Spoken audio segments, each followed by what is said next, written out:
Welcome to the Early Edge NFL Player Prop Show, brought to you by BetMGM, the sportsbook born in Vegas. I am your host, EC, otherwise known as Eric Cohen, well, one way or the other. And it's your favorite time of the week. It's time for NFL props. We have the two best experts in the world, in my opinion. First, let's get to the recap from last week. Guys, it was not our best week. It was a tough one for a lot of us. I got really lucky. I should have been 1-3. Did you see that Tua play at the end of the Miami-Buffalo game where Jalen Waddle ran back 24 yards? That got me a 2-2 week. Sometimes when things are going rough, that's what happens. But we're going to bounce back this week. Proppy's still above 500. Uncle Dave's still above 500. And we are going to crush it this week. So let us bring in the stars of the show. We have the best prop bettor on the planet. He's already crushing in NBA. If you're not a SportsLine subscriber, what are you doing? I say it every week. If you don't believe me, check out the website. It's the one, the only, Propstarz. And then we have the best fantasy football expert on the planet. I check his rankings every week, even though they disagree with all of my teams because my teams stink and his rankings are good. One of the most accurate experts, as I said, on the planet, the Hall of Famer, Dave Richard from CBS Sports. Gentlemen, good to have you here. Let's get right to it. This is a bounce back week. We're looking to, get back after a rough week 9. Proppy, we're going to start off with you with passing props. We never do this at the top of the show, but you and Uncle Dave going heavy with quarterbacks this week, and you're going to start with a guy on Sunday Night Football in C.J. Stroud. Which way are you leaning? Yeah, EC. First and foremost, I want to address my results from this past week. 1-3 on the show. Absolutely massacred, albeit a fairly small sample there, but it's all business now, gentlemen. I am ready to get the ball rolling. It's been a subpar couple of weeks here, and I am highly motivated to get back on track. Doing well in NBA, but that's not good enough for me. I am going to do well in the NFL, which is my bread and butter here. So we talk about going back to basics. You're going to see a lot of unders from me this week. However, this is my lone over that I'm riding with so far, and that's C.J. Stroud to go over 31.5 passing attempts. I had to take a double take at this number here. I thought this should be at least 34.5 for a variety of reasons. First and foremost, we know C.J. Stroud likes to air the ball out, having led the NFL in passing yards last season. Hasn't been quite as prolific this year, having some injuries to the wide receiver group. Obviously, Nico Collins out, looks doubtful to return this week. Stephon Diggs out, but he is more than still capable of airing it out, and I think he's going to be forced to in this matchup against the Detroit Lions. The Detroit Lions are a pass funnel. What I mean by that are teams in the neutral game scripts are opting to go fairly pass heavy against Detroit. 3% pass rate over expected. That's a pretty high mark here. And yeah, they're forcing teams for a variety of reasons. First and foremost, Detroit, their offense is exceptional, as those of you who are following the NFL are aware of, thereby forcing teams to have to throw the football against them to catch up or play from behind when you're facing an offense like Detroit. Also, if we look at the path of least resistance, they're a little bit weaker. They have a good defense, an above-average defense this season, but they're a little bit weaker of a pass defense than they are a run defense. So for that reason as well, teams are choosing to attack them through the air. So I look at this game as a potential shootout. I think it's going to be a high-scoring game environment, optimal conditions, a bounce-back spot for C.J. Stroud, who really struggled in that last outing against the New York Jets. So I like him to go over 31.5 passing attempts. Lastly, I would add that opposing quarterbacks are averaging approximately 38.25 over 38 passing attempts against these Detroit Lions. Only 2 quarterbacks that they've faced out of the 8 have failed to go over 32 attempts. So I like this spot for C.J. Stroud to air it out and have at least 32 attempts. Well, I can't argue with that one. Should be a fun game on Sunday Night Football. Uncle Dave, any thoughts on Proppy's C.J. Stroud play? I just want to point out that in the first 4 weeks of the season, when Nico Collins was playing for Houston, we saw C.J. Stroud go over 31.5 pass attempts 3 times, and the one time he didn't, he had 31 pass attempts on the nose. So if Nico Collins plays, I like this prop a lot more. But without him, I'm not sure I love it as much. We shall find out, especially in what should be a back and forth game with Detroit. The way they're playing so well, I think they've won 6, 7 in a row. Will Houston be in catch-up mode? That's another factor to consider in. If you are watching with us live, the great Najee is in the chat. Make sure to ask him some questions while you have the chance before he takes off here. I assume at the half-hour mark when he has other shows that he's doing. But it's always good to have what I consider the best golf bettor in our chat. And he knows a bunch of other sports, including the NFL. All right, Uncle Dave, it's your turn here. A Monday night game. We have the Dolphins. We have the Rams. Should be a shootout. Matthew Stafford has his 2 weapons back as long as Puka's not throwing punches. What do we see happening on Monday night? Lots of yardage, lots of points. So let's look for an over that we like. And the one that I found that I loved was Matthew Stafford over 250.5 passing yards at -114. If you play with the major books, you're not going to find the number that low. So I'm going to tell you, if you see it at 258.5, 259.5, I'm good with it. I would still take the over. In 3 games this season, when Stafford has had Puka and Cooper Kupp just to start the game, Stafford's thrown for over 279 yards every single time. This includes last week when Puka Nacua became Punch-Out Nacua and got ejected from the game. So let's even take this back to last year. Stafford, last year when he had Nacua and Cooper Kupp on the field, I'm going to give the number again, at least 279 passing yards in 5 of 6 games. Now let's toss in a Dolphins defense whose pass rush has come through for one sack in their last 3 games. First of all, anybody that was just listening to that is wondering what the hell's going on. Hopefully you were watching and you saw me counting down. They can't get pressure on the quarterback. So Stafford's going to have time to throw. It's perfect for him. And I also happen to think that Tua Tagovailoa and the Dolphins offense will have some success themselves. This Rams secondary isn't very good. So there could be a back and forth pass heavy mentality for both of these teams. And while 2 teams this season have thrown for over 240 yards against Miami, just 2, that's not a lot. It's not because this Dolphins defense is good. It's because they haven't faced many pass-heavy offenses with a lot of great quarterbacks. At 34.6 pass attempts per game, the Rams are certainly one of the pass-heaviest teams in the National Football League, which is why I like Matthew Stafford to go over 250 through 259.5 passing yards. -114 is the line that I got it at. I absolutely love that play, Uncle Dave. I just think that game's going to be a shootout. And I think it's going to be the fun Monday night game. No, I'm not going to say it's going to be what we saw last night from Baltimore and Cincinnati in the 4th quarter, where it was the Lamar Jackson, Joe Burrow, Jamar Chase show. But if it were, would you be surprised? Not really, no. I mean, I think this is one of those. And remember that Rams-Chiefs game? Of course you do. On Monday Night Football, was it like – I mean, that was probably one of the best Monday Night Football games of our lifetimes, right? I would think of all time. Scoring Monday Night Football games maybe ever. So I think it was the highest. Yeah. To watch. Yeah. We're not going to call it that, in my opinion, but I think you're going to see a lot of points on Monday night, so I like that play. A game where I'm not sure we're going to see a lot of points, Proppy, is on Sunday afternoon in the desert here in Arizona, where somehow there was hail in a dome stadium last week. I don't know who wasn't looking at the weather, but I'm not sure you'll ever see that again, where you get hail in a stadium where it has a roof. I don't really understand what was going on there. Nonetheless, Kyler Murray, it's not like he's playing great. Of course, I drafted him on a bunch of teams, and he just hasn't lived up to the hype. And now he's facing a Jets defense, Proppy, that's not all that bad. Which way are you leaning this week? Yeah, I'm going to fade Kyler Murray here. I'm going to go under 200.5 passing yards for Murray. So this is an interesting spot for Kyler. It's obviously a fairly low number, but let's talk about the Jets defense. Got off to a not great start. Obviously high expectations heading into the season. Lots of talent in the secondary. Didn't really live up to expectations over the first few weeks, but have really gotten things together over the past 4 or 5 weeks.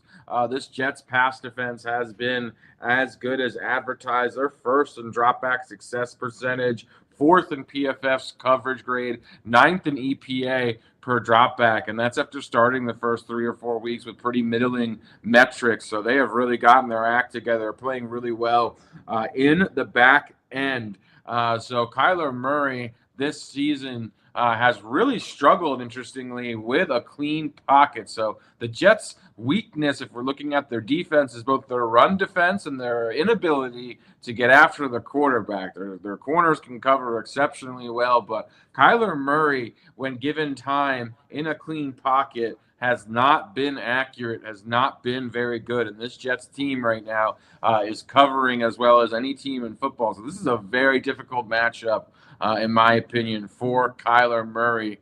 And I think this Jets pass defense is set up to have a lot of success. It's twofold as well. I do expect Arizona to run the ball heavily on the Jets. If we look at the Jets, they're a run funnel, partly because that pass defense is very good, and also partly because the run defense has been very vulnerable and weak. So I think we're going to see Arizona lean heavily on James Conner, limit the amount of exposure and dropbacks for Kyler Murray. I think 200 yards simply is a big ask, a tall order against this Jets pass defense. So I really like the spot to fade him under 200.5 passing yards. I played this one down to 193.5 passing yards.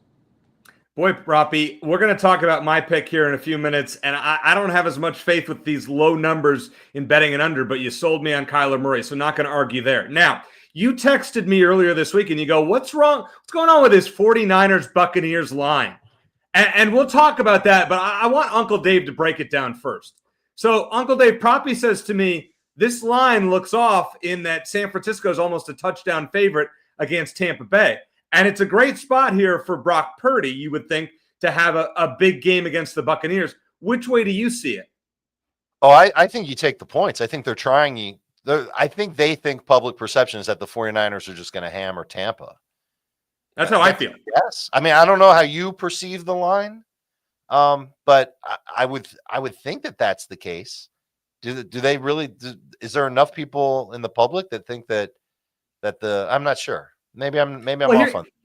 Here's the thing. Do you remember the game after the first game after the 49ers bye last season? They went down to Florida, to Central Florida, and played Jacksonville and won 34-3 against a team that was pretty good at the time in Jacksonville. Yeah. And then San Francisco won 6 in a row and 7 of 8 at that point. Okay. So maybe people are thinking that's it. So that's why Brock Purdy is in a pretty good spot, you would think, this weekend to have success. Sure. So two things here. First of all, Jacksonville's not in Central Florida. It's in like northeastern Florida. So just laying it out there. It's much closer to Georgia than it is Orlando, for example. And then the second thing is maybe I have it backwards. Maybe they're trying to get you to take the points with Tampa, figuring Tampa's played in some competitive games lately, especially at home. Is it really a 7.5 point spread?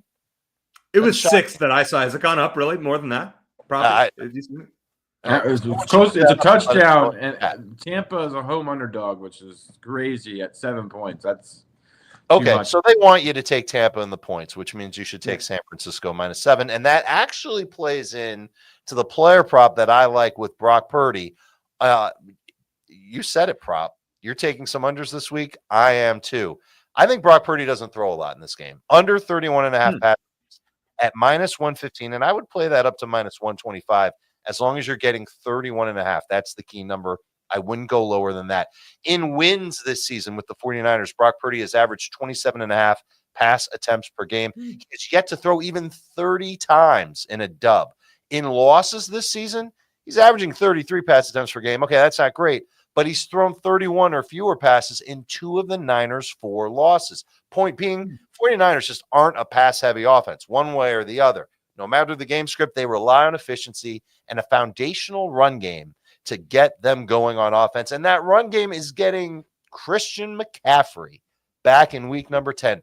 It's about damn time, Christian. We're glad you're back. Kyle Shanahan says you're good to go. As long as he's playing, I think that takes a lot of pressure off of Brock Purdy and the passing attack. And the more the Niners can break through against this Bucs run defense that, honestly, they've been showing cracks lately. They used to be one of the most stout run defenses in the league. They've started to fall off a little bit. The more that McCaffrey can do, and maybe even Jordan Mason too, he's going to play, the less Purdy will have to throw. And it's true. The Bucs have seen the 4th most pass attempts this season. It's because of games against Jared Goff and Kirk Cousins, where they each threw 55 times or more against the Tampa Bay Bucs defense. I don't think it's going to happen this week. I think the 49ers are going to keep it pretty chill. Brock Purdy might get close to 32 pass attempts, but he won't get to 32 pass attempts. He will go under that, and that's what I'm taking at minus 115 all the way up to minus 125. How low would you go, Uncle Dave? Is 30.5 still a good number? As low as I'd go. I don't want to play it at 30.5. I care more about that. I care more about the line than I do the juice, which is why I'd be willing. If I can get under 31.5 at minus 125, I would still play it. All right. That is handicapping right there. I mean, that's to go and break that down. I mean, that's why you're the best in the biz. I say it over and over here again. All right, now best in the biz when it comes to handicapping, but certainly. Well, you and Proppy, I learned from you guys. I mean, I don't passing attempts are a different animal as far as I'm concerned. It's easy to go and make a yards prop over under because you can look at, but passing attempts, as you and Proppy have done here in this segment, it's just a different animal here as far as I'm concerned. Okay. So. All right, I want to make a pick here. Jalen Hurts over 197.5 passing yards, minus 115. Dallas has allowed over this in 5 of 8, and 2 of the unders were to Deshaun Watson and Justin Fields, so these don't count. I think the Cowboys keep this game more competitive than most think. I don't think Philly blows them out. Plus, we got to talk about the fact that Philadelphia was kind of hiding a Jalen Hurts injury as well, so he may not be able to run. Based on what Nick Sirianni said today, where he accidentally tipped that Jalen Hurts has a leg injury, he may not be running as much as you would normally. Did you see that, Proppy? See what I meant? But see what I'm saying about the Hurts? I think he may be more of a pocket passer, and I think this number is just too low. And I just wanted to verify with SportsLine's models. The AI model has it at 232, and the SportsLine model has it at 261, especially with Dallas Goedert back and A.J. Brown in the lineup. I think there's a lot of value here. I would play this up to 210 or so at this number. So I'm going Jalen Hurts over in this game just for that reason. So, all right, coming up next, normally we don't usually start with passing props. We're going to hit wide receivers and with 3 players, including my pick, that Proppy is a big fan of after we hear from one of our sponsors.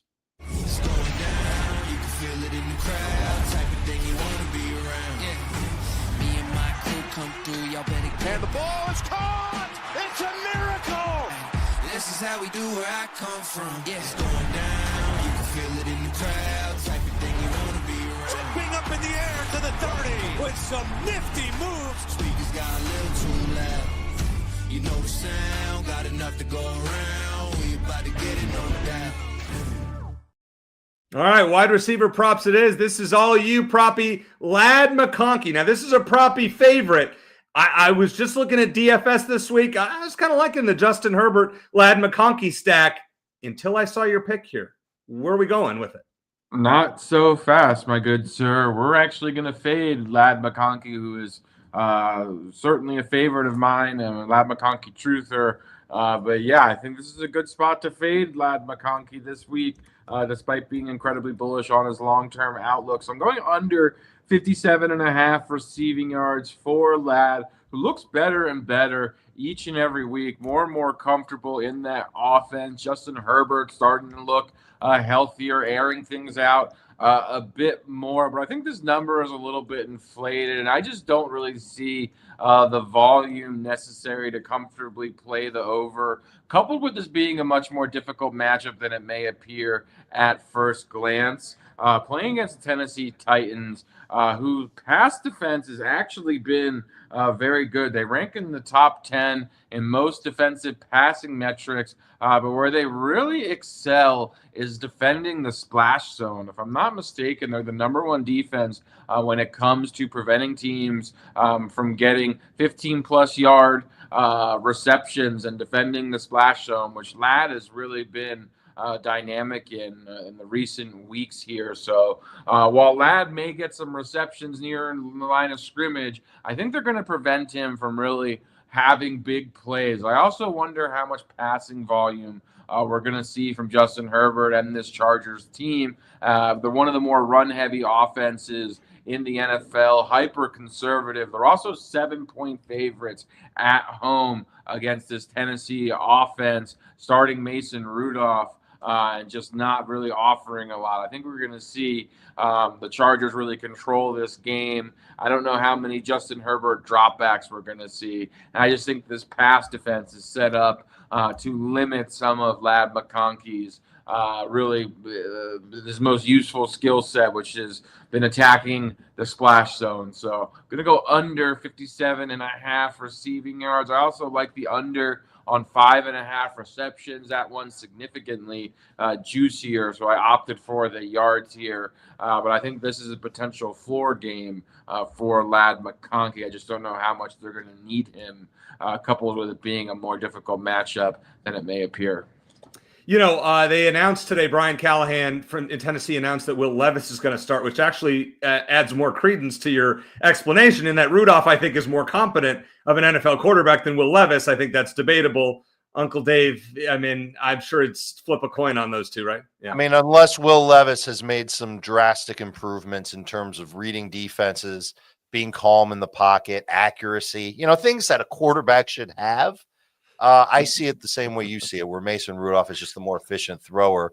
And that could mean that there will be mistakes made by Levis, that the Chargers, whose defense, by the way, has really started to come on strong, even with injuries in their secondary.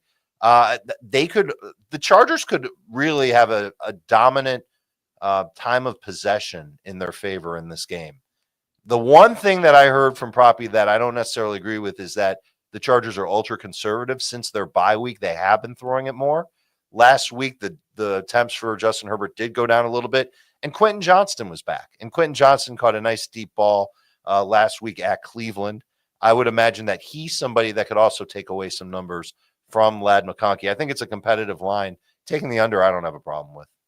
Fair enough. Jeremy has a great bet here in the chat. He says, Will Levis to throw an interception is the lock of the week. I think Uncle Dave and I would probably agree with that, and maybe Proppy would as well. All right, for my wide receiver prop, I have a player here that is a Proppy favorite, Khalil Shakir, over 55.5 receiving yards, and I'm making this a 1.5 unit play at minus 115. The efficiency between Josh Allen and Khalil Shakir is unprecedented. 93% of targets to Shakir this season have been caught. In his last three, he has a 22% target share, 28% first read share, and on 24 targets, he has 22 catches, averaging 7 catches a game in these last three. This season, wide receivers who reach 7 or more targets and 6 or more catches against Indianapolis are averaging 78 or more yards. Just want to point that out. So what I'm saying is we have some room here. I think Khalil Shakir is going to catch between 6 and 9 passes, let's say, and I think he flies over this 55.5 number. And I feel confident, and that's why I'm making this a 1.5 unit play. Uncle Dave, you're giving me a look here. What are your thoughts on Shakir? I'm a little worried about the number of receptions that you're putting on Khalil Shakir, and I do think that the best cornerback that the Colts have is Kenny Moore, who plays in the slot, but the number isn't high enough to make it dangerous. I think he can get you 60 yards. It could be like 5 for 60, though. I don't think he's getting like 9 for 110. I don't think the game script will be that way. Stay tuned. You'll find out why. Nicholas in the chat says 66.5 at one of the sports books. Now, that might be a little bit high at standard odds. If you can get that at plus 120, plus 125, somewhere in that ballpark, I think he has a 75-yard ability, but I wouldn't play it at the standard minus 115 number, if that makes sense. All right, Proppy, another guy that you love since the offseason. You've been talking about him since April, Malik Nabers. His name has been frequent on this program. And now he goes up against Carolina and Germany. There's not much for the German fans to like about this game, but Malik Nabers is one of the things that I'm sure they're coming to see.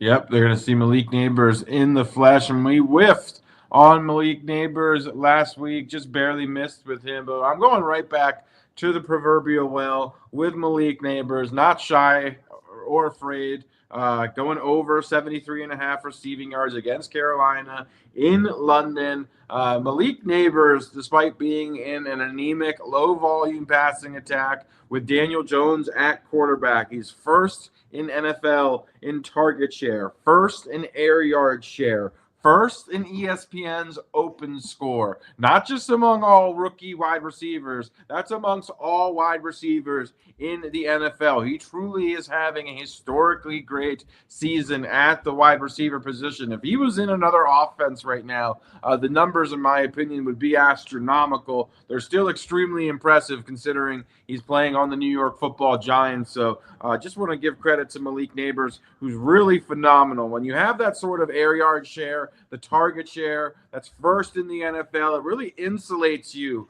from game script. So even in the event that the Giants are playing with a lead or they're running the football, because he's such a massive part of the offense, he's still going to be heavily involved, which is why I will take him blindfolded at this number, 73.5 yards, and maybe up to 74, 75.5 right now. More than comfortable with it there. He's a big play waiting to happen.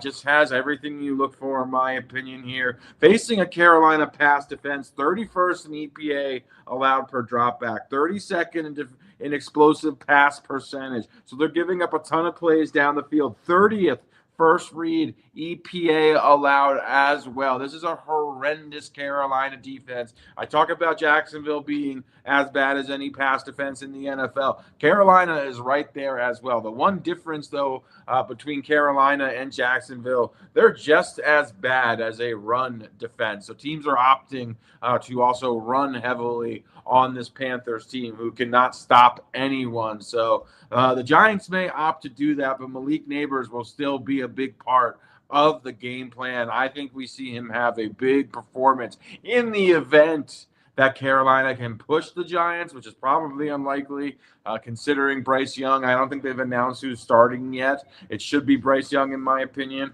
But unlikely to push the Giants. But again, when you're number one in target share in the NFL and air yard share, Malik Nabers is more than capable of still doing a tremendous amount of damage, even if the Giants opt to protect Daniel Jones, limit his dropbacks, and go run heavy here.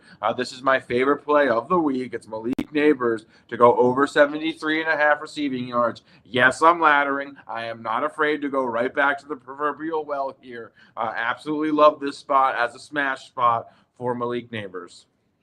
Dave, you heard the adjectives. Yeah, you heard Proppy's adjectives, so that's got to get you excited, right? He didn't say one of the adjectives. He didn't say nuclear. And this game's in Germany. Do you know how to say nuclear in German? I don't, Dave. Do you?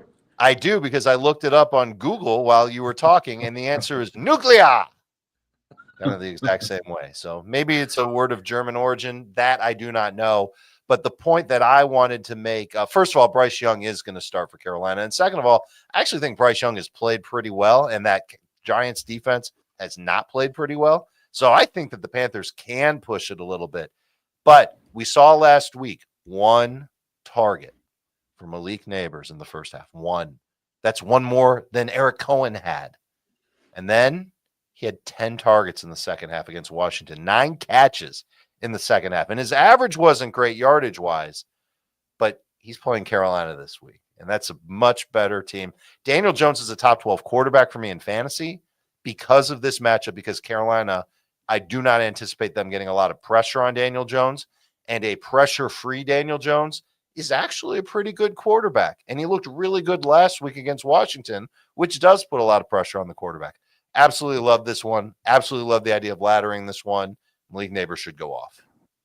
I mentioned this as a caveat when I went into the Malik Nabers play last week. Washington's pass defense, after the first couple of weeks in the season, they were putrid. They've had one of the more impressive turnarounds I have ever seen. They have been the NFL's best pass defense since week 4 by a pretty significant margin as well. And they just added Marshawn Lattimore to that back end as well. He's questionable. Yeah, he won't play. He's not going to play. He's not going to play? He's not going to play. I was told that this morning on our podcast.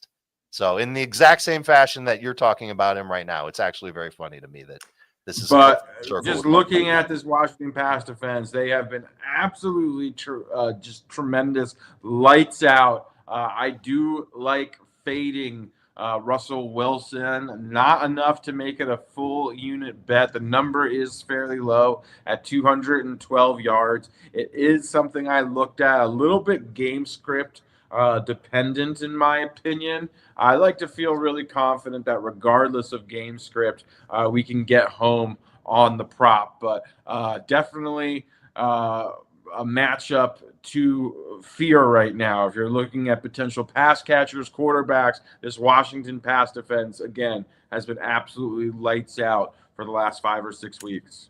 But while we're giving unofficial plays, I would argue that Najee Harris is somebody who could put up a good number. I like his Now over we'll talk quite a about bit. 64 we'll talk about that. We'll talk about that late in the next. Yeah, we'll get there. Probably want to ask you. Oh yes, little teaser here. Probably want to. I see what you. I see what you did. I see what you did there. Probably, how high would you go on that ladder? Doing, and I like it. How high would you go on that Neighbors on ladder? On the Neighbors ladder, I'm looking to bet. I like the alt numbers that really offer like massive upside. So the books that I have access to generally don't really go above like plus 250, plus 300 on the alt lines. So if I had access, I'd probably go at least 125 on him, but certainly over 100 yards. Fair enough. All right, Uncle Dave, it's your time of the show here. It's time for rushing props. Even the one that you didn't submit, you said you really liked, which warms my heart. We're going to start with a quarterback in this section. Now, how many quarterbacks? Lamar Jackson played last night, so it's not going to be him. Justin Fields doesn't play anymore. Jalen Hurts has a bum leg, apparently. So who could it be that quarterback rushing yards? How about a guy that's been using his legs pretty much every game this year, and he's going to do it again this week against the Kansas City Chiefs? I'm talking about Bo Nix going over 25.5 rushing yards at minus 110. This is one of my favorite props of the week. Note that I said one of, so I am going to go 1.5 units on this one.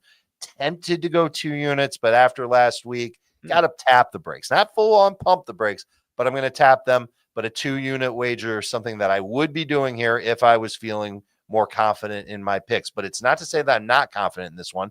Obviously, if I'm going over 1 unit on Bo Nix, he's been over this mark, 25.5 rushing yards, over it, 3 of his past 4, with at least 4 unscheduled scrambles in each of those 3 games, meaning he's dropping back to pass. It's a pass play, but something happens where either he's pressured or the first read's not open. He takes off and runs. This is what adds those rushing totals. Fantasy managers have learned to love that about Bo Nix. You'll learn to love that about Bo Nix this week. The only game recently where he hasn't had 25-plus yards was against the Panthers. And we just got done talking about how bad that defense is. They didn't pressure him, so he didn't need to run in that game. But he's going to need to run against Kansas City. Their pass rush is great. You know about Chris Jones and everybody else. And that Denver offensive line, it's good, but they're still not going to be able to hold up. And so I think that we will see rushing from Bo Nix. And we haven't seen the Chiefs play a lot of mobile quarterbacks this year. Lamar Jackson was one of them. That was back in week 1. Lamar had over 100 rushing yards. That's great. But even Brock Purdy, who doesn't run very much, he had 27 rushing yards against this Chiefs defense. We know that Bo Nix runs a lot more than that. Tack on a suspected lack of handoffs due to the game script, and Nix should clear this easily, over 25.5 rush yards. I found it at minus 110. Your books may vary, but I would go 1.5 units on this over. All right, Uncle Dave, we're going to keep it with you. You love 1.5 units on Bo Nix. You also have a 1.5 unit play on a running back who's playing in Northern Florida. Let me get it right this time. Who is it? Who is it and why? You know it's not going to be a Jaguars running back. It's Aaron Jones, and it's a big number. It's 70.5 rushing yards, but I like it. I found it at minus 115 from BetMGM, and you are right, EC. 1.5 units is the play. This is my other favorite prop of the week, and it's been a while since Jones has had a good game rushing, but this is a perfect matchup for it. Jacksonville on the season, 4.1 yards per carry against by running backs, and you see that number and you think, okay, well, that's not so great. You know, that would mean a lot of carries for Aaron Jones to get over that number. Go take a look at what they've allowed in their last 2 games against Philly and Green Bay. And we can talk about Philly and Green Bay and the running backs that they have as being superior.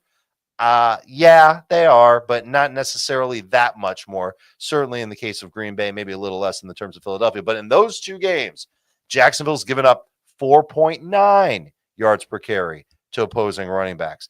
That, to me, is a number that I could sink my teeth into when it comes to Aaron Jones. The Vikings' offensive line remains one of the strongest in the league. Game script against a Jaguars offense piloted by Mac Jones should put Aaron Jones in a position to get a lot of work in a blowout win. And I went to see how many blowout wins have the Vikings had this year. They've only had 2, so small sample size. But in those 2, Aaron Jones, at least 94 rushing yards in each of those games. I think Aaron Jones is going to have a chance to get a lot of work and to help pace the Vikings to a win. I don't know about him getting 94 yards, but 71 yards, 75 yards, 78 yards. I think he goes over 70.5 rushing yards. And I'd be okay playing it up to 72.5.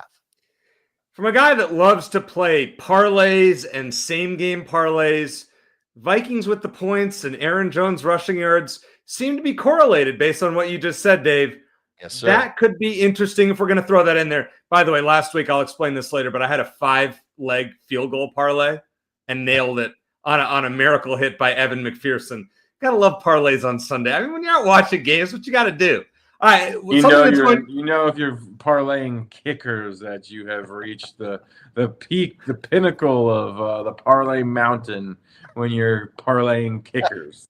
It was like 12-1 proppy, and I'm going to tell you what, I have a bunch of crappy fantasy teams, but when I can parlay 5 kickers to kick 2 field goals each, it makes Sundays so much more fun. I'll just put it that way. You know what else is going to make this Sunday a lot more fun? When Najee Harris goes over 63.5 rushing yards at -115. And also, as Dave alluded to earlier, when he says that he loves a prop, when we're going through a rundown and I see DR loves this prop, that's when you're like, man, I got one right. I got a good one here. So in 2 games with Russell Wilson, Najee Harris has carried it 19 or more times for 100 or more yards. Washington has allowed the 2nd highest explosive run rate and the 4th most rushing yards per game. And running backs are over this in 4 of the last 6 games against Washington. There's a bunch of reasons. You know, Proppy explained earlier about the pass defense, how they've gotten a lot better. Pittsburgh wants to keep Jaden Daniels off the field. They want to play ball control, and it's Najee Harris time. Go ahead, Proppy. I like this prop as well. Najee Harris has had a fantastic season, really had a resurgence. He's running. He's a lot more spry, looks more explosive, hitting the holes, not running in concrete like he looked kind of the past couple of seasons. The production over the last few weeks has been tremendous. The workloads as well. I gave this a good, hard look. I was strongly considering it. I like it. The one thing that led me away from it, though, is coming off of the bye week, Jaylen Warren potentially being a little bit healthier. Yep. Perhaps they up his usage. We're speculating a little bit here, coupled with the fact that Cordell Patterson is going to be active as well. Maybe he takes a carry or 2 away from Najee. I'd be surprised considering how Najee has played. I think he deserves to get 16 to 18 carries. He's really been a workhorse, and he's really performed well, especially recently. But that's what kind of led me off of it, was speculating out of the bye what the running back touches are going to look like. So that led me elsewhere. So I want to point out something. For the first 3 weeks of this season, the Steelers had Najee, the Steelers had Jaylen Warren, the Steelers had Cordell Patterson. Najee he lost out on 2, 9, and 3 carries to Jaylen Warren, 4, 2, and 4 carries to Cordell Patterson. So at most 11 carries went somewhere else. He still had at least 17 carries in each of those games. Yeah, but Jaylen Warren wasn't healthy. And who? Warren? Yeah. Warren was still playing. That's good enough for me. I know, but if you watch Jaylen Warren, he was not playing at that's anywhere close to the level he played at last season. I would argue that he still hasn't played close to the level of where he was at last season. He's definitely should be as healthy as he's been, considering he's had the bye week now, and he looked good in the last outing. Okay. The other thing I was going to point out, and maybe you're right about Jaylen Warren and certainly being healthier, and he averaged over 5 yards per carry in his last game, and that's true. Najee averaged over 6 yards per carry in that game. He had 19 carries in that game. The point is that even in those first 3 games, Najee had 69 or more yards in each of them. I almost think it's a little funny that the line isn't higher because Najee has actually had over 100 yards in each of his last 3 games. But with Russell Wilson, we've seen it. We've seen the Steelers' offense just look so much better. I'm cool with taking the over. I wouldn't ladder it. I wouldn't go berserk and say he's going to get, 90 yards or anything like that. But I do think that this is a good overplay and a sharp one by UEC. Thank you. I appreciate it. But I will, to your point, Proppy, I would have gotten a Jaylen Warren prop, and I would have played his over as well. His combo yards is what I would have looked at, somewhere in the 40 to 50-yard range. Was not on the board when I looked last night. I don't know what it is today, but that's something that I would make, if we're talking about same-game parlay plays, which warms my heart. That's something where you bet Najee over this rushing yard number and Jaylen Warren over the combo number if it's under 50, and then I would roll with it from there. All right, Uncle Dave, you have one more rushing prop, and it's an under. Can't believe it. What do you got for us? I told you I'm getting back to basics, and I'm also picking players that aren't, off the radar. These are big-name players that we're looking at, and this one is certainly one that every fantasy manager knows. It's Jonathan Taylor, and we're taking the rush attempts. Under 18.5 rush attempts at minus 128. We can talk about those numbers and that juice in a minute. But how's this for a trend? The Colts running backs have collectively averaged nearly 25 carries per game in their 4 wins and 16 carries per game in their 5 losses. So if you think the Colts are going to beat Buffalo on Sunday, walk away from this, fast forward 60 seconds, no big deal. But I think Buffalo, who's a 4-point favorite on the road, can win this game. And to that end, only 3 running backs all year have had at least 18 carries against the Bills, and just 1 since week number 5. Buffalo is starting to play better offensively. Their defense is certainly starting to come around, more so against the pass and the run. But I do think that game script is going to hurt Jonathan Taylor. The other thing that I think hurts Jonathan Taylor is Joe Flacco being under center. Here's an example. Last week, competitive game between the Colts and the Vikings. Jonathan Taylor had only 13 carries in the game. Joe Flacco was slinging it around. So that troubles me as far as Jonathan Taylor getting a massive amount of work in this matchup. And it's not the first time the Colts have wound up ignoring their run game with Flacco. Running backs have combined for 20 or fewer carries in all but 1 game with Joe Flacco this year. So I'm buying into this tendency. And I'm not saying that Jonathan Taylor is going to have a bad game for fantasy. He can still rip off 5 yards per carry. He can still find the end zone. I'm just saying he's not going to have a lot of rush attempts in this game. I would play it to 17.5, but only if the juice is good. Juice has to be worth the squeeze, right? So if you can get under 17.5 at minus 110, minus 115, okay, that's cool. But I would try and get under 18.5, obviously, to get that extra rush attempt, even if it means giving a little bit more juice like I am at minus 128. Fair enough. I like that quite a bit. All right, Proppy, I want to throw this out there. Gene put this in the chat, and it was so crazy that I had to look it up myself. One of the sports books has Malik Nabers over 150 yards receiving at plus 1,400. What? I mean, you got to take a shot at that number, right? I would take a shot at that number. I would sprinkle on that number.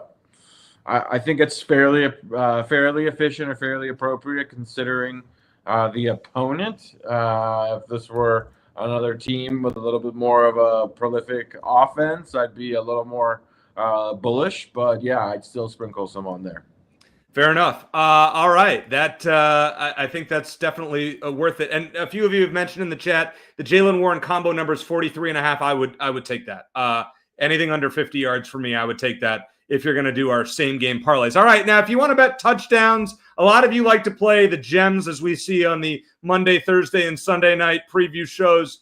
If you don't hit the first touchdown, BetMGM has you covered because they have a second chance aspect to it. We've all had our first touchdown bet called back before, been there, done that. And MGM is giving you a second chance. With BetMGM's Pro Football Second Chance, place any first touchdown scorer bet. If your player doesn't score first but scores second, get your entire stake back in cash. No opt-in required. Here's how it works. Place a pregame straight first touchdown scorer bet in any NFL game. If your player scores the first touchdown in the game, you win your wager as normal. If they score the second touchdown in the game, you'll get your stake back in cash. It's that simple. Log into BetMGM for more details. Coming up next, my kicker prop. We got to put our parlays together, but after we hear from one of our sponsors.